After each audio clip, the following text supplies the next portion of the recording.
പിന്നെ ഇതിനെ വയറിങ് ചെയ്യുന്ന സമയത്ത് നമുക്ക് ഒന്നും പേടിക്കേണ്ട കാര്യമില്ല, വാറണ്ടിക്ക് ഒരു പ്രശ്നവും വരത്തില്ല. അതായത് പലരും വാഹനത്തിൻ്റെ വാറണ്ടിക്ക് പ്രശ്നം വരുമോ എന്ന് എടുത്ത് ചോദിക്കുന്ന ഒരു കാര്യം.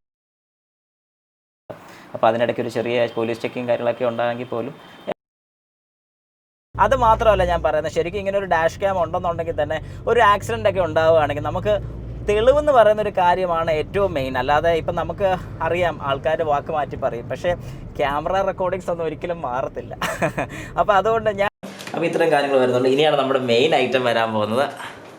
യെസ്, ഹായ് നമസ്കാരം, ഞാൻ രാകേഷ് എം ജി. ഇന്ന് ഞാൻ എല്ലാവർക്കും പരിചയപ്പെടുത്താൻ പോകുന്ന ഒരു പ്രോഡക്റ്റ് എന്ന് പറഞ്ഞാൽ നമുക്ക് 4 വീലേഴ്സ് യൂസ് ചെയ്യുന്ന എല്ലാവരും അത്യാവശ്യമായിട്ട് മേടിക്കേണ്ടത് അല്ലെങ്കിൽ വാഹനത്തിൽ ഫിറ്റ് ചെയ്യണം എന്ന് ഞാൻ ആവശ്യപ്പെടുന്ന ഒരു പ്രോഡക്റ്റ് തന്നെയാണ് 70 MAI എന്ന കമ്പനിയുടെ പ്രോഡക്റ്റാണ് എൻ്റെ ഇരിക്കുന്ന ഒരു ഡാഷ് ക്യാമാണ്. വെറും ഡാഷ് ക്യാം അല്ല, ഒരു 4K വരുന്ന ഡാഷ് ക്യാമാണ്. ഇപ്പോൾ 4K എന്ന് പറയുമ്പോഴത്തേക്ക് നമുക്കറിയാം ക്ലാരിറ്റി എന്ന് പറഞ്ഞാൽ അമ്മാതിരി ക്ലാരിറ്റി ആയിരിക്കും.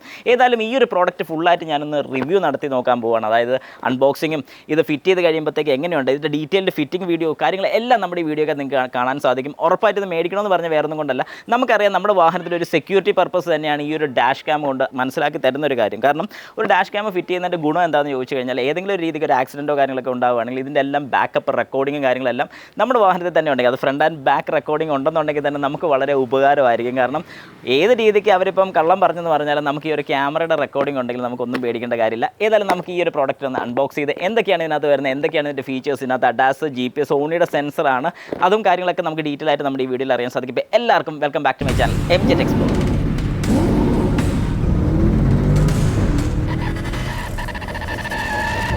ഓക്കെ, അപ്പോൾ നമുക്ക് ഏതായാലും ഇവനൊന്ന് അൺബോക്സ് ചെയ്ത് നോക്കാം. എന്തൊക്കെയാണ് നമ്മുടെ ഈ ബോക്സിനകത്ത് വരുന്ന കാര്യങ്ങളൊക്കെ നമുക്ക് ജസ്റ്റ് ഒന്ന് അറിയാം.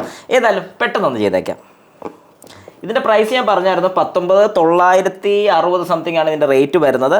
MRP വരുന്നത് 30,000 സംതിങ് വരുന്നുണ്ട്. ഏതായാലും ബോക്സ് തുറക്കുമ്പോൾ നമുക്ക് കാണാൻ സാധിക്കും നല്ല അടിപൊളി ലുക്കാണ്. നമുക്ക് ഓരോന്നായിട്ട് ഇങ്ങനെ എടുക്കാം. ഈ സൈഡ് ഓപ്പൺ ചെയ്യുമ്പോഴത്തേക്കും ആദ്യം കുറച്ച് കേബിൾസ് കാണാൻ സാധിക്കും. കേബിൾ എന്നാന്ന് നമുക്ക് നോക്കാം.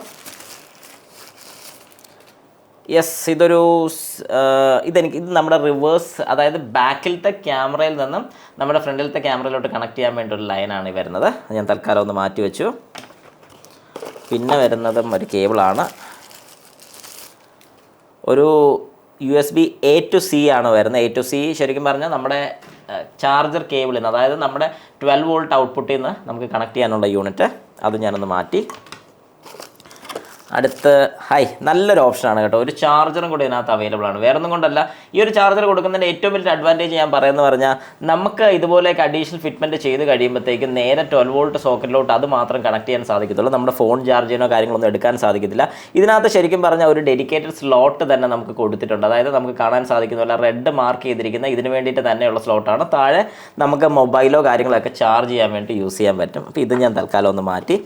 ഇനി അടുത്ത് വരുന്നതും ഇത് നല്ലൊരു ഓപ്ഷനാണ്. കാരണം നമുക്ക് ട്രിമ്മൊക്കെ കുറച്ചൊന്ന് മാറ്റി വയേഴ്സ് കയറ്റി വിടാൻ വേണ്ടിയിട്ട് ബെസ്റ്റായിട്ടുള്ളൊരു ഐറ്റമാണ് നമുക്ക് ഈ കാണുന്നത്. ഓക്കെ, പിന്നെ അടുത്ത് വരുന്ന ഒരു ഹോൾഡറാണ്. അതായത് നമ്മുടെ മെയിൻ ക്യാമറ ഫിറ്റ് ചെയ്യാൻ വേണ്ടിയുള്ള ഹോൾഡറാണ്. കാരണം നമുക്ക് ദൂരെ എടുക്കുകയോ വല്ലതൊക്കെ ചെയ്യണമെന്നുണ്ടെങ്കിൽ അത് ഫിറ്റ് ചെയ്യാൻ വേണ്ടിയിട്ടുള്ളതാണ്. അതും മാറ്റി. ഈ സൈഡ് ഓക്കെ. ഇനി അടുത്ത സൈഡും കൂടെ നമുക്കൊന്ന് തുറക്കാം. യെസ്, കുറച്ച് മാനുവൽസ് ആസ് യൂഷ്വൽ ആണെന്ന് തോന്നുന്നു. ഒരു മാനുവലുണ്ട്, 2 സ്റ്റിക്കേഴ്സ് വരുന്നുണ്ട്. ഇലക്ട്രോ സ്റ്റാറ്റിക് സ്റ്റിക്കേഴ്സ് എന്നാണ് ഇതിനറിയപ്പെടുന്നത്. ഇനിയാണ് നമ്മുടെ മെയിൻ ഐറ്റം വരാൻ പോകുന്നത്. യെസ്, ഇതാണ് നമ്മുടെ ഡാഷ് ക്യാം. 70 MAIയുടെ ഡാഷ് ക്യാമാണ് നമ്മൾ ഈ കാണുന്നത്. ഇതൊരു ഫ്രണ്ട് ഡാഷ് ക്യാമാണ്. ഇതിനകത്താണ് GPSും അഡാസും കാര്യങ്ങളും എല്ലാ ഫീച്ചേഴ്സും ഉള്ളത്. നമുക്കിത് അഡ്ജസ്റ്റ് ചെയ്യാൻ സാധിക്കുന്നതാണ്. അതായത് നമുക്ക് വേണ്ട ആംഗിളിൽ ഈ ഒരു ലെൻസ് നമുക്ക് സെറ്റ് ചെയ്യാൻ സാധിക്കുന്നതാണ്. ഇതിനകത്തൊരു ഇൻബിൽറ്റ് സ്പീക്കർ വരുന്നുണ്ട്. അപ്പോൾ അങ്ങനത്തെ ഒക്കെ കൊടുത്തിരിക്കുന്നത് ഈ അഡാസിൻ്റെ ഫീച്ചർ വരുന്നുള്ളതുകൊണ്ടാണ് ഇൻബിൽറ്റ് സ്പീക്കർ വരുന്നത്. കാരണം എന്താണെന്ന് പറഞ്ഞാൽ നമുക്കൊരു അലേർട്ട് തരാൻ വേണ്ടിയിട്ട് ഇതിനകത്തൊരു സ്പീക്കർ ഇല്ലെങ്കിൽ ഈ പറഞ്ഞ പരിപാടി ഒന്നും നടക്കുന്നതായിരിക്കത്തില്ല. അതുകൊണ്ട് ഞാൻ തൽക്കാലം ഇതൊന്ന് പീൽ ഓഫ് ചെയ്യുകയാണ്. ഇതിൻ്റെ സ്ക്രീനും നമുക്ക് കാണാം. യെസ്, നല്ല ക്യൂട്ട് സ്ക്രീനാണ്. ഏതായാലും അടിപൊളിയാണ്. നമുക്കിതെല്ലാം ഫിറ്റ് ചെയ്തും കൂടെ കഴിഞ്ഞാൽ കൃത്യമായിട്ട് അറിയാൻ സാധിക്കത്തുള്ളൂ. അതും കൂടെ നമുക്ക് ഡീറ്റെയിൽ ആയിട്ട് നോക്കാം. ഇനി ഇതിൻ്റെ റിവേഴ്സ് ക്യാമറ അല്ലെങ്കിൽ റിയർ ക്യാമറയാണ് വരുന്നത്. റിവേഴ്സ് ക്യാമറ എന്ന് പറയാൻ സാധിക്കത്തില്ല, റിയർ ക്യാമറയാണ് ഈ വരുന്നത്. അതും നമുക്ക് ഗ്ലാസ്സിലോട്ട് സ്റ്റിക്ക് ചെയ്ത് കഴിഞ്ഞിട്ട് ഇതും നമുക്ക് അഡ്ജസ്റ്റ് ചെയ്യാൻ സാധിക്കുന്നതാണ്. കണ്ടോ, ഇങ്ങനെ നമുക്ക് വേണ്ട ആംഗിൾ ഏത് വേണമെന്നുള്ളത് സെറ്റ് ചെയ്ത് വെക്കാൻ സാധിക്കുന്നതാണ്. ഈ യൂണിറ്റിൽ 3 കാര്യങ്ങൾ വരുന്നുണ്ട്. ഒന്ന് മൈക്രോ SD, ഒന്ന് DC ഇൻപുട്ട്, പിന്നെ AV ഇൻ. അത് ശരിക്കും പറഞ്ഞാൽ റിവേഴ്സ് അല്ലെങ്കിൽ റിയർ ക്യാമറയുടെയാണ് വരുന്നത്. ഇത്രയും കാര്യങ്ങളാണ് ഇതിൽ കൊടുത്തിരിക്കുന്നത്. ഇതിൻ്റെ മേളിലാണ് ഞാൻ ആദ്യം പറഞ്ഞ ഈ ഒരു ലോക്ക് സെറ്റ് ചെയ്യുന്നത്. അതായത് ഇത് ഒട്ടിച്ച് വെച്ച് കഴിഞ്ഞിട്ട് ഇത് ഈ ലോക്കിലോട്ട് കയറ്റിയിടുകയാണ് ചെയ്യുന്നത്. ഇങ്ങനെ കയറ്റിയിടാം. ആവശ്യമുള്ള സമയത്ത് നമുക്ക് ഊരിയെടുക്കണമെങ്കിൽ ഊരിയെടുക്കാം, ഒരു കുഴപ്പമില്ല. ഇത് നമുക്ക് ഫോണുമായിട്ട് കണക്ട് ചെയ്യാൻ പറ്റും. അതൊരു ഭയങ്കര ഒരു അഡ്വാൻറ്റേജ് തന്നെയാണ്. കാരണം നമുക്ക് ഓരോ ക്ലിപ്സ് കാര്യങ്ങളൊക്കെ നമുക്ക് ഇതിൽ നോക്കുന്നതിന് പകരം നമുക്ക് നേരെ നമ്മുടെ മൊബൈലിൽ നോക്കാൻ സാധിക്കും. പിന്നെ ഇതിലൊരു ഡ്രോബാക്ക് എന്ന് വേണമെങ്കിൽ നമുക്ക് പറയാൻ സാധിക്കുന്ന ഒരു കാര്യം എന്ന് പറഞ്ഞാൽ ടച്ച് സ്ക്രീൻ അല്ല വരുന്നത്, സ്വിച്ചാണ് വരുന്നത്. അതായത് 4 ഇൻറ്റഗ്രേറ്റഡ് സ്വിച്ചസ് നമുക്കിവിടെ അവൈലബിൾ ആണ്. ഈ സ്വിച്ച്, പിന്നെ ഈ സൈഡിലൊരു പവർ ഓൺ ബട്ടൺ നമുക്ക് കാണാൻ സാധിക്കും.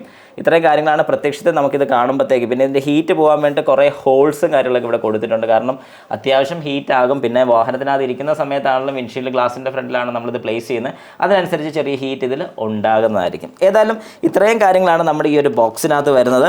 ഇനി നമുക്കിത് പതുക്കെ നമ്മുടെ വാഹനത്തിൽ എങ്ങനെ ഫിറ്റ് ചെയ്യാന്നുള്ള ജസ്റ്റ് ഒന്ന് നോക്കാം. ഓക്കെ, അപ്പോൾ നമുക്ക് സ്റ്റാർട്ട് ചെയ്യാം. ശരിക്കും പറഞ്ഞാൽ ഫിറ്റ് ചെയ്യേണ്ട രീതി എന്ന് പറയുമ്പോഴത്തേക്ക് ഏകദേശം നമ്മുടെ റിയർ വ്യൂ മിററിൻ്റെ തൊട്ട് ബാക്ക് സൈഡിൽ, അതായത് ഈ ഒരു പോർഷനിലാണ് നമ്മളിത് ക്ലിയർ ആയിട്ട് ഫിറ്റ് ചെയ്യേണ്ടത്. ഇപ്പോൾ നമ്മളിത് ഈ സ്റ്റിക്കർ ഒട്ടിക്കാൻ വേണ്ടി പോവുകയാണ്. ഇത് ഒട്ടിക്കാൻ വേണ്ടി ഇതിനകത്ത് തന്നെ ഇത് കണ്ടു പീൽ ചെയ്യാൻ വേണ്ടിയുള്ള കാണിക്കുന്നുണ്ട്. അപ്പോൾ ഇങ്ങനെ പീൽ ചെയ്ത് ഇത് ശരിക്കും ഈ ഒരു പൊസിഷനിൽ, ഞാനിപ്പോൾ ഉദ്ദേശിക്കുന്നതിൻ്റെ താഴെയാണ്. അപ്പോൾ കറക്റ്റ് ഈ മേളത്തെ പോർഷനാണ് ഞാനൊരു ലൈനായിട്ട് എടുക്കുന്നത്. അപ്പോൾ നിങ്ങൾ ഒരു കാര്യം കൂടെ ഓർത്തോളൂ, ഇത് ഒട്ടിക്കുന്ന സമയത്ത് ഒരു കാർഡ് ഉണ്ടെന്നുണ്ടെങ്കിൽ, ഒരു ATM കാർഡോ അങ്ങനെ എന്തെങ്കിലും ഉണ്ടെങ്കിൽ ഇത് കണ്ട് എയർ ഒന്നും നിൽക്കാത്ത രീതിയിൽ പതുക്കെ ഇതിങ്ങനെ ഒട്ടിച്ചൊട്ടിച്ച് പോകണം. പക്ഷേ അതിന് മുമ്പ് ആദ്യം ഗ്ലാസ് നല്ല വൃത്തിയാക്കി ക്ലീൻ ചെയ്തെന്നുള്ള ഉറപ്പ് വരുത്തിക്കണം. യെസ്, ഇപ്പോൾ ഇതിനകത്ത് ഒരു പൊടിക്ക് പോലും എയർ നിൽക്കുന്നില്ല. ഈ ഒരു ഗ്ലാസ് നൈസായിട്ട് ഒട്ടിയിട്ടുണ്ട്. ഇനി ഈ ഒരു പോർഷനിലാണ് മൗണ്ടാണ് ആദ്യം സ്റ്റിക്ക് ചെയ്യാൻ വേണ്ടി പോകുന്നത്. അതായത് ഈ മൗണ്ടിനെ നമ്മൾ ഈ കറക്റ്റ് പൊസിഷനിൽ ഇത് ഇങ്ങനെ ഒട്ടിക്കുകയാണ് ചെയ്യുന്നത്. കണ്ടോ, ഇത് കറക്റ്റ് നോക്കി ഒട്ടിക്കണം. അപ്പോൾ ഇത് ഒട്ടിക്കുന്നതിന് മുമ്പ് നിങ്ങൾ ശ്രദ്ധിക്കേണ്ട ഒരു കാര്യം കൂടി ഞാൻ പറഞ്ഞുതരാം. ഇത് കയറുന്ന പൊസിഷൻ കണ്ടോ, ഇതിങ്ങനെ കയറുന്ന രീതിക്ക്. ഓക്കെ, ഈ രീതിക്ക് വേണം ഇത് സെറ്റ് ചെയ്ത് വെക്കാൻ. അതായത് ഒരു കാരണവശാലും തിരിഞ്ഞു പോരുത്, പണി കിട്ടും, പിന്നെ അത് അഴിക്കാൻ ബുദ്ധിമുട്ട് വരും. അതുകൊണ്ട് നമുക്കിത് പതുക്കെ പീൽ ഓഫ് ചെയ്യാം. ഓക്കെ, ഞാനിത് പീൽ ചെയ്തു. ഇനി ഞാൻ കറക്റ്റ് ഈ ഒരു പൊസിഷൻ നോക്കി ഇത് ഒട്ടിക്കുകയാണ്. നോക്കിക്കോണം, കണ്ടോ, ഇച്ചിരി ഒന്ന് പ്രസ് ചെയ്ത് കൈകൊണ്ട് നന്നായിട്ടൊന്ന് പ്രസ് ചെയ്ത് വേണം. കൈകൊണ്ട് നന്നായിട്ടൊന്ന് പ്രസ് ചെയ്ത് നമ്മളിങ്ങനെ ഒന്ന് ഒട്ടിച്ചോണം. നന്നായിട്ടൊന്ന് പ്രസ് ചെയ്യണം. ഇച്ചിരി ഹീറ്റുള്ള സമയത്ത്, അതായത് രാത്രിയൊന്നും ചെയ്യാതെ അല്ലെങ്കിൽ മഴയുള്ള സമയത്തൊക്കെ അല്ലാതെ ഇച്ചിരി ചൂടായിട്ടിരിക്കുന്ന സമയത്ത് ചെയ്യുന്നത് നല്ലതായിരിക്കും. പെട്ടെന്ന് ഈ സ്റ്റിക്കർ അങ്ങ് ഒട്ടിക്കോളും. അങ്ങനെ നമ്മളത് ഇവിടെ ഫിറ്റ് ചെയ്തിട്ടുണ്ട്. എല്ലാവർക്കും കാണാൻ സാധിക്കും. നമ്മൾ ഈ ഒരു കുറച്ചൊരു മേളിലോട്ടുള്ള പോർഷനിലാണ് ഫിറ്റ് ചെയ്തിരിക്കുന്നത്. വേറൊന്നും കൊണ്ടല്ല, നമ്മൾ ഇതിൻ്റെ താഴെയായിരുന്നു പ്ലാൻ ചെയ്തത്. പക്ഷേ ഞാനത് മാറ്റിയത് ഈ ഒരു ഭാഗം വരുമ്പോൾ ഇത്രയും വയറ് നീളത്തിന് വരുന്ന സമയത്ത് ഒരു ബുദ്ധിമുട്ടാനുള്ള ചാൻസ് ഉണ്ട്. അതുകൊണ്ട് ഈ ഒരു പോർഷനിലാകുമ്പോൾ വലിയ ബുദ്ധിമുട്ടോ വൃത്തിയോടോ കാണത്തില്ല. നമുക്ക് കാണാനും, അതായത് ഡ്രൈവർ സൈഡിലാണെങ്കിൽ കോ ഡ്രൈവർ സൈഡിൽ ഇരിക്കുന്നവർക്ക് ഒരു ചെറിയ വിസിബിലിറ്റിയും കിട്ടുന്നതായിരിക്കും. ഇനി നമുക്ക് ബാക്കിയുള്ള വയറിംഗ് എല്ലാം ചെയ്ത് സിമ്പിളായിട്ട് നമുക്ക് ഊരിയെടുക്കാനൊക്കെ സാധിക്കും. നമുക്ക് എപ്പം വേണമെങ്കിൽ ഇങ്ങനെ ഊരിയെടുക്കാം, അതുപോലെ തന്നെ തിരിച്ച് ഫിക്സ് ചെയ്യാനും സാധിക്കും. ഏതായാലും നമുക്ക് ഇതിൻ്റെ വയറിംഗ് കാര്യങ്ങളൊക്കെ പെട്ടെന്ന് തന്നെ ഒന്ന് ചെയ്തേക്കാം. അപ്പോൾ നമുക്കിപ്പോൾ ഏതായാലും സ്റ്റാർട്ട് ചെയ്യാം. ഞാനിപ്പോൾ ഏതായാലും ഈ ഒരു കേബിൾ ഇതിലെയാണ് കണക്ട് ചെയ്യാൻ വേണ്ടി പോകുന്നത്. അതിന് ഫസ്റ്റ് ഞാൻ ഈ കേബിളിങ് എടുക്കുകയാണ്. അത്യാവശ്യം നല്ല ലെങ്തിയാണ് ഈ കേബിൾ. ആ ഒരു കാര്യത്തിൽ ഭയങ്കര ഗുണമുണ്ട് കേട്ടോ. അപ്പോൾ ഞാൻ ഫസ്റ്റ് ഇവിടുന്ന് തന്നെ തുടങ്ങുകയാണ്. ഇതിൻ്റെ C ടൈപ്പ് പോർട്ടിലോട്ട് കണക്ട് ചെയ്യുക, DC ഇൻപുട്ട്. അവിടെ നിന്ന് ഇത് നേരെ മേളിലോട്ട്, അതായത് നമ്മുടെ റൂഫിൻ്റെ അതിലേ വിട്ടാണ്. ഈ ഒരു ടൂൾ നമുക്കൊരു അഡ്വാൻറ്റേജ് എന്ന് പറഞ്ഞാൽ കയറ്റി വിടാൻ വേണ്ടി സാധിക്കും. അല്ലെങ്കിൽ ഇങ്ങനെ ചെറുതായിട്ടൊക്കെ പൊക്കി വെക്കണമെന്നുണ്ടെങ്കിൽ അതിലും ഒരു ഉപകാരപ്പെടും. ഈ പില്ലറിൻ്റെ കവർ നമുക്കൊന്ന് അഴിക്കാം. ക്ലിപ്പാണ്. ഓക്കെ, അപ്പോൾ ഇത് ഞാൻ എടുത്ത് ഒന്ന് ജസ്റ്റ് ഇങ്ങോട്ടൊന്ന് മാറ്റി വെച്ചിട്ടുണ്ട്. എന്നിട്ട് ഈ പോർഷൻ വഴി തന്നെ ഒരു കാരണവശാലും വെറുതെ ഈ വയർ ഇതിനകത്തോട്ട് വിടരുത്. ഇത് കയറ്റി വെച്ച് ഒന്ന് ടാഗോ അല്ലെങ്കിൽ ഒന്ന് ഇൻസുലേറ്റ് ചെയ്യുന്ന രീതിക്ക് നമ്മളൊന്ന് കൊടുക്കണം. വേറെ എന്തോ സാധനം ഇതിൻ്റെ ബാക്കിലോട്ട് പോയിട്ടുണ്ട്. Okay, what ever it is, വിട്ടേക്കാം. ഞാൻ ഏതായാലും ഇത് ഇതിനകത്തൂടെ വിടുകയാണ്. കണ്ടോ, താഴോട്ട് ഇങ്ങനെ തന്നെ ഇറക്കുക. അപ്പം വൃത്തികേടില്ലാത്ത രീതിയിൽ തന്നെ നമുക്കിത് ചെയ്യാൻ സാധിക്കും. ഇതെല്ലാം ഞാനൊന്ന് ടേപ്പ് ചെയ്ത്, അതായത് ടേപ്പോ അല്ലെങ്കിൽ ടാഗ് ചെയ്താലും അത് ടേപ്പ് ചെയ്യുകയാണെങ്കിൽ കുറച്ചുകൂടെ നല്ലതെന്ന് എനിക്ക് തോന്നിയിട്ടുണ്ട്. അങ്ങനെ ടേപ്പ് ചെയ്ത് ഞാൻ വിട്ടിട്ടുണ്ട്. അപ്പോൾ ഞാൻ ഈ ഒരു ലൈനും കൂടെ കറക്റ്റ് ഇതിൻ്റെ മേളിൽ കൂടെ വന്ന് ഇതിൽ താഴോട്ട് എടുത്തു. ആ ഒരു ലൈനിൻ്റെ എക്സ്റ്റെൻഡ് ചെയ്ത് ബാക്കി ഇതാണ്ട് ഇവിടെ വെച്ചിട്ടുണ്ട്. ഇത് കറക്റ്റായിട്ട് ഇവിടെ കുത്താനും സാധിക്കും. പെട്ടെന്നൊന്നും അങ്ങനെ ഒരു അഡീഷണൽ ഫിറ്റ്മെൻറ്റ് ഉണ്ടെന്ന് അറിയത്തില്ല. ഇനിയിപ്പോൾ നേരെ നമ്മുടെ ബാക്കിലത്തെ ലൈനിലോട്ട് നമ്മൾ കൊടുക്കും. അപ്പോൾ ഈ ഒരു പോർട്ട് ഇവിടെ കണക്ട് ചെയ്തുകൊണ്ട് ഇതിലെ നേരെ ഈ സൈഡ് വഴി, അതായത് ലെഫ്റ്റ് സൈഡിലെ മേളത്തെ പോർഷൻ കൂടെ പോകാനാണ് ഉദ്ദേശിക്കുന്നത്. അവിടെ കുറച്ച് കൺഫ്യൂഷൻസും കാര്യങ്ങളൊക്കെ ഉണ്ട്. കാരണം ഈ വാഹനം നാളൊരു സമയത്ത് കൊടുക്കുന്ന സമയത്ത് നമ്മൾ പെർമനൻ്റ് ആയിട്ട് ഈ ഒരു ക്യാമറ ഫിറ്റ് ചെയ്യുകയാണെന്നുണ്ടെങ്കിൽ അഴിച്ചു മാറ്റാൻ ബുദ്ധിമുട്ട് വരാത്ത രീതിയിൽ ചെയ്യാനാണ് ഞാനിപ്പോൾ പ്ലാൻ ചെയ്യുന്നത്. അതെങ്ങനെയാണെന്ന് ജസ്റ്റ് ഞാൻ എല്ലാവർക്കും ഒന്ന് കാണിച്ചു തരാം. ഇത് ഈ ക്യാമറ ഇവിടെ നിന്ന് നേരെ വന്ന് ഇതിലേ കൊണ്ടുവന്ന് ഇതിലേ നേരെ താഴെ കൂടെ കൊടുക്കാൻ സാധിക്കും, അല്ലെങ്കിൽ ഇതിലേ വന്ന് നേരെ മേളിൽ കൂടെ കൊടുക്കാൻ സാധിക്കും. കുറച്ചുകൂടെ എളുപ്പം എനിക്ക് തോന്നുന്നു മേളിൽ കൂടെ കൊടുക്കുന്നത് തന്നെയാണ്. അപ്പോൾ ഞാൻ ചെയ്യാൻ പോകുന്നൊരു കാര്യം, ഫസ്റ്റ് ഇത് ഈ ഒരു ക്യാമറയിലോട്ടൊന്ന് കണക്ട് ചെയ്യാൻ വേണ്ടി പോവുകയാണ്. അപ്പോൾ ഇതിപ്പോൾ ഇവിടെ കൊണ്ടുവന്നു. ഇനി പതുക്കെ ഇതിങ്ങനെ കയറ്റി ബാക്ക് വരെ കൊണ്ടു ചെല്ലണം. ഓക്കെ, ഇത് ക്ലോസ് ചെയ്ത് ഇനി പോവാം. അപ്പോൾ ഇവിടുന്ന് ഞാൻ നേരെ ഏതായാലും ബാക്ക് വരെ ചെല്ലട്ടെ. ഇതിലെ ഇങ്ങനെ കൊണ്ടുവന്ന് ഈ ഒരു പോർഷനിൽ എടുക്കാനാണ് വിചാരിക്കുന്നത്. ഇവിടുന്ന് നേരെ ഈ പോർഷനിൽ, അതായത് താഴെ കൊടുക്കാനാണ് ഉദ്ദേശിക്കുന്നത്. നമുക്ക് ഗ്ലാസ്സിൽ കൊടുത്താൽ കുറച്ചുകൂടെ വിസിബിലിറ്റി കിട്ടത്തില്ല, നല്ല വിസിബിലിറ്റി കിട്ടും. പക്ഷേ ഗ്ലാസ്സിൽ കൊടുക്കുകയാണെങ്കിൽ ഈ വാഗണാറിന് കുറച്ചേറെ പോരായ്മകളുണ്ട്. അതായത് നമ്മളിവിടെ ഇപ്പം ഏതെങ്കിലും രീതിക്ക് ഇവിടെ കൊടുത്തു എന്ന് വെക്കുക, നിങ്ങൾക്ക് ഇപ്പോൾ കാണാൻ സാധിക്കും ഈ ഒരു പോർഷനിൽ കൊടുത്തിട്ടുണ്ടെന്നുണ്ടെങ്കിൽ ഈ വയർ എനിക്ക് ഇങ്ങനെ കൊടുക്കാൻ സാധിക്കത്തുള്ളൂ. ഓരോ തവണ ഇത് അടയ്ക്കുകയും തുറക്കുകയും ചെയ്യുന്ന സമയത്ത്, അതായത് ഈ ഡോറ് ക്ലോസ് ചെയ്യുകയും ഓപ്പൺ ചെയ്യുമ്പോൾ ഈ വയർ പൊങ്ങുകയും താഴുകയും ചെയ്ത് മുറിഞ്ഞു പോകാനുള്ള ചാൻസസ് കൂടുതലാണ്. അത് നമ്മൾ മനസ്സിലാക്കണം. അല്ലെങ്കിൽ ഇത് പെർമനൻ്റ് ആയിട്ട് കൊടുക്കണമെന്നുണ്ടെങ്കിൽ ഈ ഒരു വഴി അല്ലെങ്കിൽ ഈ ഒരു വഴി കയറി ഇതിനകത്ത് എവിടെയെങ്കിലും ഓപ്പണിംഗ് ഉണ്ടോ എന്നുള്ളത് കൺഫേം ആക്കണം. പക്ഷേ അത് ചാൻസസ് വളരെ കുറവാണ്. ഈ ഒരു പോർഷനിൽ ഓപ്പണിംഗ് വരത്തില്ല. അപ്പോൾ അങ്ങനെയൊക്കെ വരുന്ന സമയത്ത് നമുക്ക് കുറച്ചുകൂടെ റിസ്ക്കിയാണ്. ഈ വയേഴ്സൊക്കെ നാളെ ഒരു സമയത്ത് ബ്രേക്ക് ആവാനുള്ള ചാൻസസ് കൂടുതലാണ്. അതുകൊണ്ട് എനിക്ക് കുറച്ചുകൂടെ കംഫർട്ടബിളായിട്ട് തോന്നിയൊരു കാര്യമാണ്. ഇനി ഇതെല്ലാം വേറെ രീതിക്കാരെങ്കിലും ചെയ്തിട്ടുണ്ടെങ്കിൽ ജസ്റ്റ് ഒന്ന് പറയാൻ വേണം. ഇങ്ങനെ ചെയ്യാൻ പറ്റും. ഇവിടെ ഇങ്ങനെ കൊടുത്തുകൊണ്ട് ഈ വയർ ഇവിടെ കണക്ഷൻ കൊടുത്തു കഴിഞ്ഞാൽ ഇത്രയും പോർഷൻ എപ്പോഴും തുറക്കെ അടക്കുകയും ചെയ്യുന്നതിൻ്റെ കൂട്ടത്തിൽ ഇത് അനങ്ങിക്കൊണ്ടിരിക്കും. എന്തെങ്കിലും തട്ടോ വല്ലതൊക്കെ ചെയ്തത് പറഞ്ഞു പോരും, അല്ലെങ്കിൽ ഇത് ഊരി പോരാനൊക്കെ ഉള്ള ചാൻസസ് കൂടുതലാണ്. അതുകൊണ്ടാണ് ഞാൻ ചെറിയൊരു മാറ്റം നോക്കി ഈ ഒരു പോർഷനിൽ ഇങ്ങനെ പിടിപ്പിക്കാൻ ഉദ്ദേശിക്കുന്നത്. അതായത് ഇങ്ങനെ വെച്ചുകൊണ്ട് ഒരു സെൻറ്റർ കണക്കാക്കി ഇങ്ങനെ വെച്ച് നമുക്കിത് അഡ്ജസ്റ്റ് ചെയ്യാൻ സാധിക്കും. ഈ ഗ്ലാസ് അടച്ചു കഴിഞ്ഞാലും വൃത്തിയായിട്ട് ബാക്കിലത്തെ പോർഷൻ കിട്ടുന്നുണ്ട്. അപ്പോൾ അതാണ് ഞാനിപ്പോൾ ഉദ്ദേശിക്കുന്നത്. ഇതല്ല വേറെ എന്തെങ്കിലും സജഷൻ നിങ്ങൾക്ക് ഉണ്ടെന്നുണ്ടെങ്കിൽ ജസ്റ്റ് അതും കൂടെ ഒന്ന് ഇട്ടേക്കാം. നമുക്കിത് മാറ്റാൻ പറ്റുന്ന ഒരു ഓപ്ഷനാണ്. ഞാൻ പറഞ്ഞത് ഇത് പെർമനൻറ്റ് സൊല്യൂഷൻ അല്ല. നാളെ വേറൊരു വാഹനത്തിലോട്ട് ഇത് മാറ്റി വെക്കണമെന്നുണ്ടെങ്കിലും വളരെ എളുപ്പത്തിൽ നമുക്ക് മാറ്റാൻ സാധിക്കുന്നതാണ്. അതുകൊണ്ടാണ് ഞാൻ തൽക്കാലം ഇവിടെ ഫിറ്റ് ചെയ്യുന്നത്. വേറെ എന്തെങ്കിലും ഐഡിയാസ് ഉണ്ടെങ്കിൽ ജസ്റ്റ് ഒന്ന് കമൻറ്റ് ചെയ്തേക്ക്. അപ്പോൾ ഞാൻ ഇവിടെ ദേണ്ടേ ഈ പറഞ്ഞ പോലെ തന്നെ ഒട്ടിച്ച് വെച്ചിട്ടുണ്ട്. ജസ്റ്റ് ഒട്ടിച്ച് വെച്ചിട്ടുണ്ടെന്ന് മാത്രമേ ഉള്ളൂ. അത് കഴിഞ്ഞിട്ട് ദേണ്ടേ ഈ വയർ ഇങ്ങനെയാണ് കണക്ട് ചെയ്യുന്നത്. നമുക്കിവിടെ ഒരു ആരോ മാർക്ക് കൊടുത്തിട്ടുണ്ട്. അത് നേരെ ഈ ഒരു ആരോ ആയിട്ട് കോയിൻസൈഡ് ചെയ്യണം. ഓക്കെ, ഇത്രയേ ഉള്ളൂ. ഇനി ഇത് പതുക്കെ ഇതിൻ്റെ മേളിലോട്ട് കയറ്റി ഇതിനകത്തൂടെ കറക്റ്റായിട്ട് നമുക്ക് കൊണ്ടുവരാം. ഓക്കെ, അങ്ങനെ വേണ്ടേ ആ കാര്യങ്ങളെല്ലാം ക്ലിയർ ആക്കി ഇതിലെ വയർ ഇങ്ങോട്ട് എടുത്ത് ഇങ്ങനെ കൊടുത്തിട്ടുണ്ട്. അപ്പോൾ ഫ്രണ്ടിലത്തെ നമുക്ക് കാണാൻ സാധിക്കും, ബാക്കിലത്തെയും കാണാൻ സാധിക്കും. ഏതായാലും നമുക്കിതിൻ്റെ ഒരു ഡ്രൈവ് വിഷനും കൂടെ ഒന്ന് നോക്കാം. നമുക്ക് ഇനിയിപ്പോൾ ബാക്കി വയറിങ്ങും കാര്യങ്ങളെല്ലാം കഴിഞ്ഞിട്ടുണ്ട്. വലിയ ബുദ്ധിമുട്ടോ കാര്യങ്ങളൊന്നും വരുന്നില്ല. വളരെ സിമ്പിളായിട്ടുള്ള രീതിയിലാണ് നമ്മളിത് വയറിങ് എല്ലാം ചെയ്യുന്നത്. പിന്നെ ഇതിനെ വയറിങ് ചെയ്യുന്ന സമയത്ത് നമുക്ക് ഒന്നും പേടിക്കേണ്ട കാര്യമില്ല. വാറണ്ടിക്ക് ഒരു പ്രശ്നവും വരത്തില്ല. അതായത് പലരും വാഹനത്തിൻ്റെ വാറണ്ടിക്ക് പ്രശ്നം വരുമോ എന്ന് എടുത്ത് ചോദിക്കുന്ന ഒരു കാര്യമാണ് ഡാഷ് ക്യാം. ഈ ഒരു കാര്യം ഫിറ്റ് ചെയ്യുന്ന സമയത്ത് ഒരു കാരണവശാലും നമ്മുടെ വാറണ്ടിക്ക് ഒരു പ്രശ്നവും വരത്തില്ല. കാരണം നമ്മൾ വയറിങ്ങിൻ്റെ ഒരു പോർഷനിലും നമ്മൾ തൊടുന്നില്ല. കാരണം ഇതെല്ലാം എക്സ്റ്റേണൽ ആയിട്ടുള്ള രീതി മാത്രമാണ് നമ്മൾ ചെയ്യുന്നത്. ഓക്കെ, ഇതിൻ്റെ ഫസ്റ്റ് ഇൻസ്റ്റലേഷൻ നമുക്കൊന്ന് കാണാം. ഫസ്റ്റ് ഇംഗ്ലീഷ് തന്നെയാണ് നമുക്ക് കൊടുക്കേണ്ടത്. അപ്പോൾ ഇത് കറക്റ്റ് ആണെങ്കിൽ ഈ ബട്ടണാണ് പ്രസ് ചെയ്യേണ്ടത്. ഞാനത് പ്രസ് ചെയ്തു. ഇനിയിപ്പോൾ അത് സ്റ്റാർട്ട് ചെയ്യുകയാണ്. അപ്പോൾ അത് ഓൺ ചെയ്ത് കഴിഞ്ഞപ്പോഴേക്ക് പിന്നെ നമുക്ക് കിട്ടിയത് ഇത് ലൈറ്റിങ്ങിൻ്റെ കാര്യം കാണിക്കുന്നുണ്ട്. ഗ്രീൻ എന്ന് പറഞ്ഞാൽ റെക്കോർഡിങ്. താഴെ ഇപ്പോൾ ബ്ലൂ കളർ ലൈറ്റാണ് വരുന്നത്. ബ്ലൂ എന്ന് ഉദ്ദേശിക്കുന്നത് ശരിക്കും സ്റ്റാൻഡ് ബൈ ആണ്. റെക്കോർഡിംഗ് ആണെങ്കിൽ ഗ്രീൻ ആണ്. എറർ കോഡ് എന്തെങ്കിലും കാണിക്കുന്നുണ്ടെങ്കിൽ അതിനകത്ത് റെഡ് ലൈറ്റും കാണിക്കും. അപ്പോൾ നമുക്ക് മനസ്സിലാക്കാൻ സാധിക്കും ബ്ലൂ ആണെന്നുണ്ടെങ്കിൽ സ്റ്റാൻഡ് ബൈ മോഡാണ്. നമുക്കിനി നെക്സ്റ്റ് കൊടുക്കാം. ഇനി ഇതിൻ്റെ ഡീറ്റെയിൽസ് എല്ലാം പറയുന്നുണ്ട്. പവർ ബട്ടൺ സ്റ്റാർട്ട് ചെയ്യാൻ വേണ്ടിയിട്ട് press the screen to turn on off. അത് ഓഫ് ചെയ്യണമെന്നുണ്ടെങ്കിൽ ഓഫ് ചെയ്യാൻ സാധിക്കും. അതിൻ്റെ പവർ ബട്ടൻ്റെ ഈ സൈഡിൽ കാണുന്നതാണ്. നമ്മളിനി ഒന്നുകൂടെ റൈറ്റിലോട്ട് പോവാണ്. പവർ ബട്ടൻ്റെ കാര്യം ഡീറ്റെയിൽസ് ഒന്നും പറഞ്ഞു. ഇനി നമുക്ക് ടൈമും കാര്യങ്ങളൊക്കെ ഒന്ന് സെറ്റ് ചെയ്യാൻ സാധിക്കും. QR കോഡ് നമുക്ക് സ്കാൻ ചെയ്ത് കഴിഞ്ഞാൽ നമുക്ക് മൊബൈൽ ആപ്പ് എടുക്കാൻ സാധിക്കും. ഇത് 70 MI ആപ്പ് നമുക്ക് യൂസ് ചെയ്ത് തന്നെ നമ്മുടെ ഫോണിലോട്ട് ഇതിൻ്റെ ഫോട്ടോസും വീഡിയോസും എല്ലാം നമുക്ക് സെറ്റ് ചെയ്യാൻ സാധിക്കും. ഒന്നുകൂടെ ഞാൻ ഓക്കെ കൊടുത്തു. ഇൻസേർട്ട് മെമ്മറി കാർഡ് നമ്മൾ ഇട്ടിട്ടില്ല. ഏതായാലും മെമ്മറി കാർഡും കൂടെ ഒന്ന് ഇട്ട് നമുക്ക് പരിപാടി ബാക്കി നോക്കാം. അപ്പോൾ നമ്മൾ സ്റ്റാർട്ട് ചെയ്യുകയാണ്. ഞാൻ ജസ്റ്റ് ഒന്ന് ഈ വാഹനം ഓടിച്ച് നോക്കാൻ വേണ്ടി ഇറങ്ങുകയാണ്. അപ്പോൾ എങ്ങനെയുണ്ട് വിഷ്വലും കാര്യങ്ങളൊക്കെ നിങ്ങൾക്ക് കൃത്യം അറിയാൻ സാധിക്കും. സമയം കൂടെ ഒന്ന് പറഞ്ഞേക്കാം. 4:21 നമ്മളിപ്പോൾ ഇറങ്ങുന്ന ടൈം. അപ്പോൾ ഇതിൻ്റെ ബാക്ക്, ഇതിപ്പോൾ ഫ്രണ്ടാണ് കാണുന്നത്. ഇതിൻ്റെ ബാക്ക് ഓക്കെയാണ്. ഇനി ഫ്രണ്ടിലത്തെ പോർഷൻ നമ്മൾ ഇട്ടിട്ടുണ്ട്. സീറ്റ് ബെൽറ്റ് എപ്പോഴും നമ്മൾ വാഹനം ഓടിക്കുമ്പോൾ ഇട്ടോണം. അപ്പോൾ ആദ്യം തന്നെ നമുക്ക് പമ്പിലോട്ട് പോകാം, കുറച്ച് പെട്രോൾ അടിക്കാം. പോകുന്ന വഴിക്ക് നമുക്ക് കാര്യങ്ങളൊക്കെ പറഞ്ഞ് എങ്ങനെയുണ്ട്, ഏതാണ്, അടിപൊളിയാണോ എന്ന്.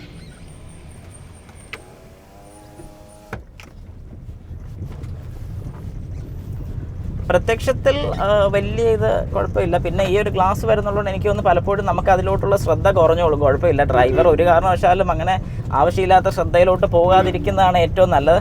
സൈഡിൽ ഇരിക്കുന്നവർ കണ്ടാലും കുഴപ്പമില്ല. ഡ്രൈവർ ഒരിക്കലും ഈ ഒരു ഭാഗത്തോട്ട് ശ്രദ്ധിക്കരുത്. ഇപ്പം ഫ്രണ്ടും ബാക്കും ഡ്യുവലായിട്ട് റെക്കോർഡ് ആയിക്കൊണ്ടിരിക്കുന്നത് 32 GB മെമ്മറി കാർഡാണ് ഞാനിപ്പോൾ ഇതിൽ ആഡ് ചെയ്തിരിക്കുന്നത്. ഇപ്പം ഈ കേട്ടുകൊണ്ടിരിക്കുന്ന വോയിസ് ഞാനിപ്പോൾ നിലവിൽ ഈ ഒരു ക്യാമിൻ്റെ വോയിസ് ആണ് ഇപ്പോൾ കേൾപ്പിക്കുന്നത്.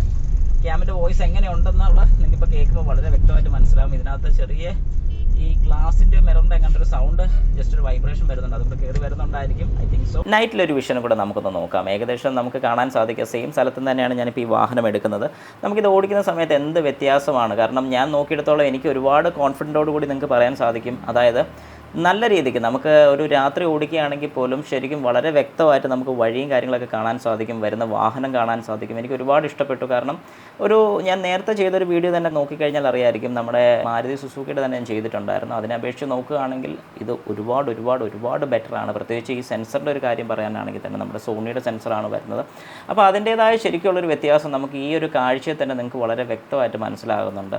അപ്പോൾ അതിനിടയ്ക്ക് ഒരു ചെറിയ പോലീസ് ചെക്കിങ് കാര്യങ്ങളൊക്കെ ഉണ്ടായെങ്കിൽ പോലും എല്ലാം നല്ല രസമായിരുന്നു. ഏതായാലും നിങ്ങൾക്ക് കാണാൻ സാധിക്കും നമ്മുടെ യാത്ര അല്ലെങ്കിൽ നമ്മൾ പോകുന്ന വഴികളിലെല്ലാം വളരെ വ്യക്തമായിട്ട് നമുക്ക് ഓരോ കാഴ്ചകൾ കാണാൻ സാധിക്കും, അതും വളരെ ക്ലാരിറ്റിയോട് കൂടി. അപ്പോൾ ശരിക്കും പറഞ്ഞാൽ ഈ ഒരു ക്യാമറ വളരെ ഹെൽപ്ഫുള്ളാണ് ഞാൻ നോക്കിയെടുത്തോളം കമ്പാരിറ്റീവ്ലി ബാക്കിയുള്ള അപേക്ഷിച്ച്. ഇങ്ങനെ ഒരു ഡാഷ് ക്യാം ഉണ്ടെന്നുണ്ടെങ്കിൽ തന്നെ ഒരു ആക്സിഡൻ്റ് ഒക്കെ ഉണ്ടാവുകയാണെങ്കിൽ നമുക്ക് തെളിവെന്ന് പറയുന്നൊരു കാര്യമാണ് ഏറ്റവും മെയിൻ. അല്ലാതെ ഇപ്പം നമുക്ക് അറിയാം ആൾക്കാർ വാക്ക് മാറ്റി പറയും, പക്ഷേ ക്യാമറ റെക്കോർഡിങ്സ് ഒന്നും ഒരിക്കലും മാറത്തില്ല. അപ്പോൾ അതുകൊണ്ട് ഞാനല്ല വന്ന് നീയാണ് ഇടിച്ചതെന്നൊക്കെ പറഞ്ഞുകൊണ്ട് വഴക്കുണ്ടാക്കുമ്പോൾ വെയിറ്റ് ചെയ്യും, നമുക്ക് നോക്കാം. വളരെ കൂളായിട്ട് നമുക്ക് നിൽക്കാൻ സാധിക്കും. വെറുതെ തർക്കിച്ച് സമയം കളയണ്ട, നമ്മുടെ നമ്മൾ വെറുതെ ടെൻഷൻ അടിക്കേണ്ട, നമ്മുടെ സമയം കളയണ്ട. അങ്ങനെ ഒരുപാട് ഗുണങ്ങളാണ് ഇതുകൊണ്ടുള്ളത്. അതുകൊണ്ട് കഴിവതും ഞാൻ പറയുന്നത് ഡാഷ് ക്യാം നല്ലത് മേടിച്ച് വെക്കുകയാണെന്നുണ്ട്. പക്ഷേ വേറൊരു കാര്യം കൂടെ ഉണ്ട്, മോശപ്പെട്ട ഡാഷ് ക്യാം ഒരു കാരണവശാലും മേടിച്ച് വയ്ക്കാതിരിക്കാൻ ശ്രമിക്കുക. കാരണം എന്താണെന്ന് പറഞ്ഞാൽ മോശപ്പെട്ട ഡാഷ് ക്യാം വെച്ച് കഴിഞ്ഞാൽ ഒരു കുഴപ്പം, ക്ലാരിറ്റി എന്ന് പറയുന്ന സാധനം ഇല്ലെങ്കിൽ പിന്നെ ഇതുകൊണ്ട് വലിയ ഗുണമൊന്നുമില്ല. ഞാൻ തന്നെ മാരുതിയുടെ ഒരു ഡാഷ് ക്യാം ചെയ്തിട്ടുണ്ടായിരുന്നു. എത്ര പേര് കണ്ടിട്ടുണ്ടെന്ന് എനിക്കറിയില്ല. ജസ്റ്റ് ഒരു പേരിനൊരു ഡാഷ് ക്യാം ഓക്കെ, കുഴപ്പമില്ല, ജസ്റ്റ് ഓക്കെ എന്ന് മാത്രം പറയാം. പക്ഷേ ഒരുപാട് ഫീച്ചേഴ്സും കാര്യങ്ങളൊക്കെ കിട്ടുമ്പോൾ തന്നെ അതൊരു അഡ്വാൻറ്റേജ് ആണ്. 4K റെക്കോർഡിങ്, അതുമാത്രമല്ല ക്ലാരിറ്റി. ഇപ്പോൾ ഈ പറഞ്ഞ പോലെ സോണിയുടെ സെൻസർ എന്ന് പറയുമ്പോഴത്തേക്കും നമുക്കറിയാം ഒരുമാതിരിപ്പെട്ട ഇപ്പം എല്ലാ സോണി ക്യാമറാസ് നിങ്ങൾക്ക് നോക്കിക്കഴിഞ്ഞാൽ അറിയാൻ സാധിക്കും അമ്മാതിരി ക്ലാരിറ്റിയാണ്. അപ്പോൾ ക്ലാരിറ്റിയും ഒരു വലിയ ഭാഗം തന്നെയാണ് ഈ പറയുന്ന ക്യാമറാസിൽ. അതുകൊണ്ട് നല്ലതെടുക്കാമെങ്കിൽ എപ്പോഴും നല്ലത് തന്നെ നമുക്ക് കിട്ടും. 4Kയിലാണ് റെക്കോർഡ് ചെയ്യുന്നത്. പക്ഷേ എപ്പോഴും ഞാൻ റെക്കമെൻഡ് ചെയ്യുന്നത് 60 ഫ്രെയിംസ് പെർ സെക്കൻഡ് ചെയ്യുന്നതായിരിക്കും നല്ലത്. 60 ഫ്രെയിംസ് പെർ സെക്കൻഡ് വരുന്നത് ഫുൾ HD മാത്രമേ ഉള്ളൂ. ഫുൾ HD റെക്കോർഡ് ചെയ്താലും കുഴപ്പമില്ല, കാരണം ഫയൽ സൈസ് കുറവായിരിക്കും, നമുക്ക് കുറേ നേരം റെക്കോർഡിംഗ് ടൈം കിട്ടുന്നതായിരിക്കും. അതും ഒരു അഡ്വാൻറ്റേജ് ആണ്. അതുകൊണ്ട് നിങ്ങൾ മനസ്സിലാക്കാൻ ശ്രമിക്കുക. കാരണം അങ്ങനെ ചെയ്യുകയാണെങ്കിൽ കുറച്ചുകൂടെ ബെനിഫിറ്റ് ഉണ്ടായിരിക്കും. ഇത് എൻ്റെ സൈഡിൽ ഞാൻ സജഷൻ മാത്രം തരുന്നുള്ളൂ. ഇത് ഫോണിൽ തന്നെ ഇതിൻ്റെ ആപ്ലിക്കേഷൻ യൂസ് ചെയ്ത് നമുക്ക് കാണാൻ സാധിക്കും. ഫ്രണ്ടും ബാക്കും ക്യാമറ നമുക്കിവിടെ കാണാൻ സാധിക്കും. അതിൻ്റെ കൂട്ടത്തിൽ തന്നെ നമുക്കിതിനകത്തുള്ള ആൽബം കൂടെ സെലക്ട് ചെയ്യാൻ സാധിക്കും. അതായത് ഇതിനകത്ത് നമ്മൾ റെക്കോർഡ് ചെയ്യുന്ന ഏതൊക്കെ കാര്യങ്ങളാണെങ്കിലും നമുക്ക് ഇതിനകത്ത് തന്നെ, അതായത് ഒരു ഫോൺ യൂസ് ചെയ്ത് ആക്സസ് ചെയ്ത് നമുക്ക് എടുക്കാൻ സാധിക്കും. വീഡിയോസ് പ്ലേ ചെയ്യാൻ സാധിക്കും. ഇനി അഥവാ നമുക്ക് പ്ലേ ചെയ്യേണ്ട, നമുക്കിത് നേരെ ഫോണിലോട്ട് തന്നെ ഡൗൺലോഡ് ചെയ്തെടുക്കണമെന്നുണ്ടെങ്കിൽ അത് ഡൗൺലോഡ് ചെയ്യാനുള്ള ഓപ്ഷനുണ്ട്. നമ്മൾ പോകുന്ന ടൈം കാര്യങ്ങളെല്ലാം നമുക്കിതിനകത്ത് വ്യക്തമായിട്ട് കാണാൻ സാധിക്കും.